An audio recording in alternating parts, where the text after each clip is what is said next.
ఒక దేవాలయం కట్టేటప్పుడు ఎవడైనా ఒక చిన్న ఉపకారం దానికి చేశాడు అనుకోండి, అయ్యా నేను ఇవ్వగలిగింది ఇది, ఈ 1000 రూపాయలు ఉంచుకోండి అన్నాడు.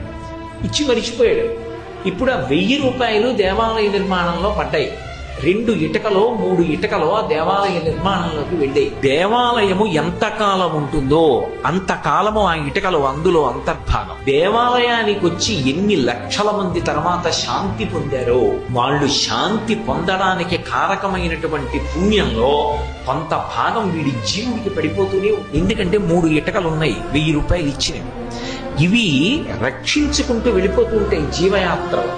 తన శరీరం పడిపోతుంది, తర్వాత తన వంశంలో ఉన్న వాళ్ళు కూడా వెళ్ళిపోతూ ఉంటారు. కానీ ఈ జీవుడి ఖాతాలో ఆ 3 ఇటుకలు కొడుకై నిరంతరము పుణ్యాన్ని ఇస్తూ ఉంటాయి. అందుకే దేవాలయం కడుతున్నప్పుడు నీ వంతు సహాయం నువ్వు చేయమంటారు.